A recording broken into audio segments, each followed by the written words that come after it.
We are back today on another episode of Pack Attack. And guys, I've decided that today's episode is going to be the last episode of Pack Attack Week, which means the last episode of Pack Attack here on Season 1. So let's make it a good one. If we go back to last episode, that one's at 32 likes right now, so it's going to give us an automatic 3,200 stubs to go towards our packs after the game today. And since we know that this is it for Season 1, let's make episode 1 of Season 2 a little bit extra special. So how about this? If we get to 50 likes on this episode, then we're gonna double the amount that each like is worth for the next episode to start Season 2. So it's been a little while since we've got that like count up that high, so let's see if we can hit it again. We also added another 4,718 stubs to the bank, plus another 2,079 from a 4.4% interest rate, and that brings our stub bank today up to 49,322. So after today, that bank's going to be up to 50k, and then we add on all the Season 1 players that we're going to be selling, and we should have like 100,000 stubs to start Season 2 with. However, though, I was thinking about it, and last episode, I pretty much made it seem like I was automatically going to be selling Trevor Story, but the more I thought about it, I think he actually makes the most sense to be our wild card heading into Season 2. I mean, first of all, he's the only 99 overall on the team, but also up until this point, I was kind of assuming that it should be a pitcher, and honestly, the one I was kind of leaning towards was just going to be Joe Nathan to make sure we had at least somebody in the back end of that bullpen that we can rely on. But like I said, the more I thought of it, if I pick a starter, they're only going to get to pitch once every 5 games, and if I pick a reliever, you know, they're only going to throw 1 or 2 innings every couple of games. So like, I don't know, I feel like it makes the most sense to have a star shortstop like this, you know, batting at the top of the order, getting 4 at bats a game, somebody that we can rely on hopefully to score us some runs, especially with the season reset. We're going to be facing hopefully a lot of not as good pitchers, so that'll make a 99 overall hitter even better. Although I guess I shouldn't assume that. I don't know how people are going to be using their wild cards. Maybe we do see a lot of high pitchers, but you probably already saw I did add Josh Naylor to the bench and Sonny Gray to the starting rotation after pulling them in the last episode, so they'll be here, they'll be ready to go come the start of Season 2. But before we can fully shift our focus to Season 2, we do still have one more game to play here in Season 1, and it's actually, I mean, it's kind of important. I don't really care too much about where we finish off rating wise and where next season starts, but if we lose, we probably will drop back under 700, which would mean we'd start a little bit lower. And also, the better we play in this game, the more stubs we make, the more packs we can open at the end, and that'll just be another way to help us out at the start of a new season, because anything we pull after the game today, that's all fair game to add for next episode. All right, so we've got Ranger Suarez taking the bump. It lined up pretty perfectly actually for him to be pitching in our final game of the season. Then all of our live series core guys are going to be rested, ready to go for Season 2. He had that 99 Arrieta though on the mound, who I have not seen at all this year, so we'll see how that goes.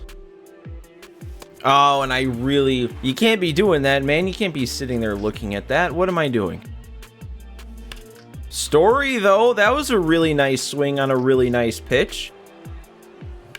And Seager, what did he do on that? I don't think he did anything. Yeah, that's not even a threat. I don't know, man. Something about Corey Seager ever since he got this newest supercharge, he just has not been hitting. Oh my God. Well, at least I was around on it.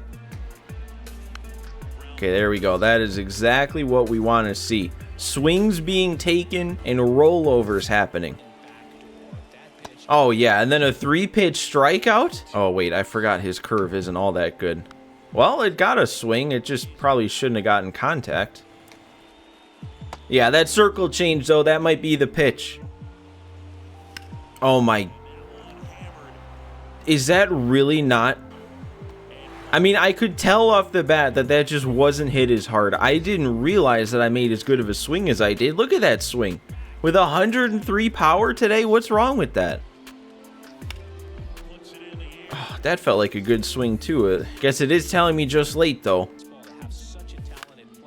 And then I'm not getting around on that. Oh man. You know what? I'm actually not worried. I feel like I'm going to start hitting Arrieta in an inning or two and we're going to be just fine. Really? We've already resorted to doing that? I mean, this is Eric Davis against a lefty. That's the matchup you want. You're going to try and lay down a bunt? Ooh, sinker up and away got him now. I don't know. There is always the chance when you're the one barely up over 700 that you could be playing somebody in the 600s. This is their first game on Hall of Fame difficulty. The same shoes that I was in a couple episodes ago. So I don't want to take him too lightly. There could always be the chance he's just adjusting and the first couple innings are more or less a fluke. And there we go. There's going to be his first hit. Ooh, and he got around on that, and it's getting through? I thought Story for sure was going to make that play. Oh my god, he's actually going to score. 3 pretty weak hits in a row with 2 outs, and he's taking the lead. Okay, game. I see how it is today. Oh, and now his eye is showing up too. Yeah, this has gone downhill fast. Okay, I thought that was going to miss out of the zone, but stayed in. We got him. Now we just got to have our offense wake up. I mean, I would sure like it if I could get some of the same breaks that he did. Okay, and that's the opposite game. That was my check swing attempt, and you didn't even give me a chance. That is the exact opposite of breaks.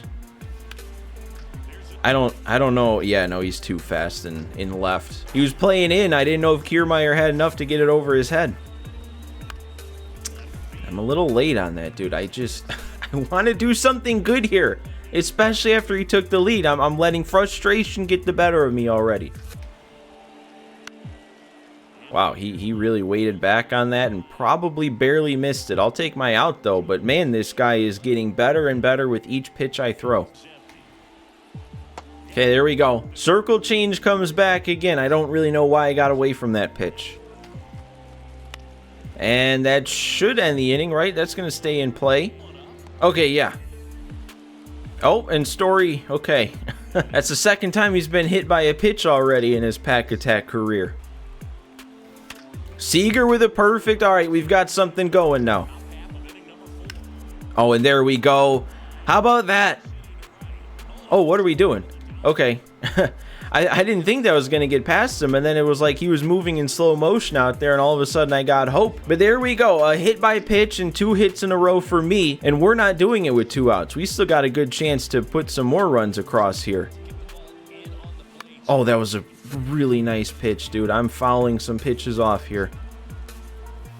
Oh, and then I end up popping it up. Are you kidding me? Oh, that was such a good at-bat, and I saw that pitch so well, and I just moved the PCI too far down. Oh, just a slightly better swing, too, and we could have taken the lead. I don't know if that's deep enough either. I'm going to try it. Well, you know what? Yeah, we're going for it. Screw it. 43 speed. He hit the cutoff man, so we're good. That would have been a close play if he threw it all the way home. Oh, and he got me, finally. I'd done such a good job at waiting back on that. The whole game, he's been wanting to get that slurve backdoor, and he finally did. Okay, there we go, Ranger. We need a lot more of that. If I can get to 2 strikes, that pitch almost seems automatic. Ooh. Sometimes you don't know if it's a ball you're supposed to dive on or not. Seriously? And Kiermaier didn't get there in time. I don't know if he could have robbed that anyway. That was the last thing I expected to happen on that pitch, especially when I actually hit my spot on it. Okay, Ramos got there. He finally made contact on that circle change. I guess that pitch isn't so automatic. Oh my god, and Kiermaier's not going to get there. I don't know what's happened here with this guy. I guess there's no reason, right? There's no reason not to unload the bullpen today. So I may as well start getting people warmed up, even though I guess it kind of looks like most of our Season 1 guys I used in the last game. So I don't know. Okay, there we go. Missed my spot pretty bad. Still ended up in a good enough spot. But we're down again. We're down a run. We couldn't even hold on to our lead for a half an inning. Oh my god, there's no way. How am I that far off the pitch I'm looking for in that spot? 3-2 count. I knew that's what he was going to go to. Didn't look like I did. Oh, Kiermaier's come so close to to making a couple of really nice opposite field swings. It's just his PCI is so small. God, why? Almost every time he's tried to throw the backdoor slider or slurve, I see it so well, and I can't put the exact type of swing I need to. So it makes him think it's a good pitch. Okay, well, I've learned now, ever since the Blackman home run, that if I just stayed inside lefty-lefty, he has, like, no hope of hitting it. So that would have saved me probably all 3 runs, actually, if I would have been doing that from the start. Is it maybe just that side of the zone? Because even with a righty running away from him, he can't touch it. I've thrown 6 pitches this inning. I've got 2 strikeouts, and every single pitch has been a sinker to that part of the zone. I changed it up for 1 pitch. He had no idea what to do. That was so satisfying. And man, I got around on it. It'd be nice if some of these pitches that I actually saw well, if I actually made a good swing on them too. Like that one. Although that actually looks like it has enough. Okay. I was about to complain about myself in the same way. I was like, I saw that pitch coming in and I just didn't quite make a good enough swing, but it's Seager. So that is a good enough swing. And nope. Just blasted on the ground, 104. And there it is again. His favorite pitch to throw, and I am seeing it every single time he's throwing it, and I just can't make him pay. Oh man, we don't need to be keeping that in the zone, Suarez. I'll take my out though. There we go. He finally fouled one off that's going to stay in play for me. He had upgraded from missing that sinker away to just being very late and fouling it off. Oh! He got around on the inside sinker. I mean, it works for me. 1 pitch out instead of 3. Oh, and that was 6 innings. So that was a quality start for Ranger Suarez. All right. Leave? No, it shouldn't. Never mind. I didn't realize I was that far under it. I was swinging for the sinker and it was a 4-seam. Oh, interesting. Taking Arrieta out there to go to Brian Wilson. This Brian Wilson can't be that tough to hit, can he? All right, they let me hold up. They don't always let you check your swings on the pitches up above the zone like that, so that was pretty lucky. No, they rung me up on that? No, there was another one. Why does he keep working low and away to Kiermaier? He's making his most careful pitches to him. 3-2 count right on the edge, man. All right, we do still have a lot of energy left with Suarez, so I'm going to try and leave him in. Put that quality start in jeopardy. And there we go. Back to that circle change, picking up another punch out. And another one on the circle change. And I'd be totally okay if you want to roll over on this again. Or do that, or get jammed and pop it up 1 pitch out. Suarez gets us through 7. He might still not even be done. We got to get the lead, though. I feel like I've been playing with the mentality this whole game that I've been out ahead. And really, I haven't been, like, at all. I don't think I got enough of that one, man. I timed it up. That's the toughest part of Dibble, is actually getting the timing down, and that wasn't the issue there. Man, that really should have been the difference right there. That, if I'm timing it up and he left it there, that's gotta be something. It's gotta be damage. And you know what? I'll take that. Not the best swing, you know, you want to be getting around on that, but I'll take a hit. No! Why can I not bring the PCI to where the ball is? I feel like I'm seeing what he's doing pretty well. I'm making pretty decently timing swings. Like, just late on an outside fastball is perfectly fine.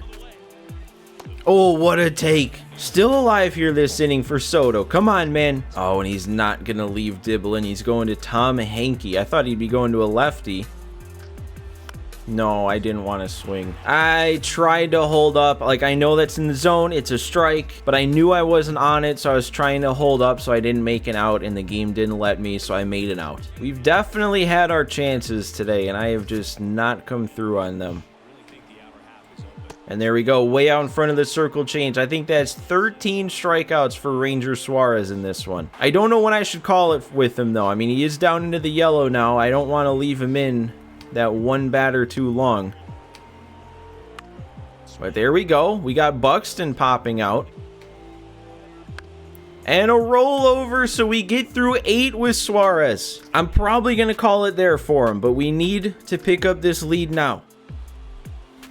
No way, dude. I hate forkballs. They don't look any different than the fastball out of the hand. Like, there has to be a secret, right? If there wasn't, then everyone would just be spamming forkballs, and that's not the case. So what am I missing to determine if it's the forkball or the fastball? Nolan Jones, all right. And I guess that was a good enough swing on that one. He really just went fastball right down the middle. All right, well, we got to take Kiermaier. Oh, wait. Oh, he made the move first. Well, he brought in the lefty. We have no runner on second base, so no clutch rating active. This is the spot for Luis Robert Jr.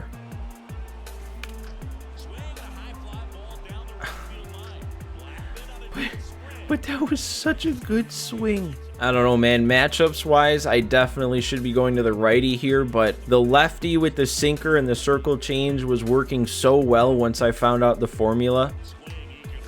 And there we go. 2 sinkers away and a circle change. Nothing has to change. Although I do have a couple more pitches to play with here. He hasn't had to deal with sliders all day, so I'll take a 1 pitch out on the slider. Ah, that's a new one. Sweeping curve, couldn't hold up. We're heading to extras again. And Charlie Blackmon is 0 for 4 in extras again. And, oh, are we going to get on? Okay, we are going to get on. If that got past him, that might be a run, but it moves the runner up and it's not an out at all, so I'll take it. All right, who's his next arm going to be? I'm assuming he's taking out Loop here with Story up, or he's just changing the defense. Okay. You cannot understand how good it feels. Oh, and he just left after that too, sure. But the whole game, you kept hearing me complain that I saw the pitch or I guessed what he was going to throw and I still couldn't make a bad swing on, or I still couldn't make a good swing on it. And finally, I guessed what he was going to throw and I made him pay. It really sucks that you can't just let the ball land, guy. Like what is so bad about waiting 3 more seconds and then pausing and quitting? I don't know. Leave it to me to find a way to be frustrated after a nice win like that in extra innings. But we get up plus 25 more rating up to a solid 740. So that's the highest that we've been at so far in Pack Attack. So I guess that's the new spot to shoot for going into next season. And Suarez, this might be a Seth Lugo in last episode type deal because he was close to 1. But after a game like that, there's no way he didn't get enough to make it up to parallel 2. But I think you can only go up 1 parallel at a time, so he's probably parallel 2, it's just not showing it. Christian Walker's parallel 2 though. Nolan Jones is 2, and we did get a few more points in the program, so we got up to this jumbo pack, and I think we also didn't have this 1500 stubs before, so we can also add that to the bank. So remember, with the mid home run quit, it doesn't show up in the box score, but we treat it as if it did, so we treat it as if I won that one 6-3. So with that in mind, let's get to it. Our hitting today is going to make us 6,600 stubs, and our pitching is going to make us 6,700. The bonus category is going to add on 6,940. We're now up on a 2-game winning streak, and Suarez is actually supposed to be parallel 2, so we have 3 1s, 8 2s, and 1 3, which gives us a multiplier of times 1.175, and a final stub count today of 23,782. So that gets us almost identical to what we got last episode. It's just 1 extra show pack this time. But again, that's really all that's left in the shop right now that we could afford with what we got. So loading up on show packs, and I mean, I won't know going through these because we've got a roster update to get through. I guess that's really the only thing that makes me not just know as I'm ripping through these. But 16 show packs plus a jumbo pack, which in itself is basically a 10-pack bundle. So basically 26 show packs worth of cards here at the end of this episode is actually really nice because we get to comb through all of these packs, all of these players once the new season starts, and at least get somewhat of a head start to add players to the team for the start of next season. I mean, obviously, if we're not pulling diamonds, it's not really going to be like great options to add to the team. But like there's somebody like Robbie Ray. We already have used him. We have him to parallel 2. Maybe he can come back on the squad, at least as a filler for the start of the new season. And then obviously everything else is going to the stub bank like usual. And the more stubs we can have in the bank, the more we can do at the start of the next season. But I'm kind of thinking that I wasted, or maybe not wasted, but used up all of my pack luck in the last episode, pulling 2 more diamonds out of show packs. So yeah, we've only got 3 left of these, and they're not looking that great. I don't think I've even pulled a gold yet, at least a gold player. And the last one of our show packs is going to get us just a couple more bronzes, although Luis Heel is probably due for a pretty significant upgrade. All right, so then silver topper. What can we get out of this? Just a silver, but it's a reliever, so that's actually not the worst. And then our jumbo pack, 40 players out of this guy, and we'll just comb through all of these here, see if there's any diamonds hiding in the midst. I'm not even seeing any golds. We didn't get a gold.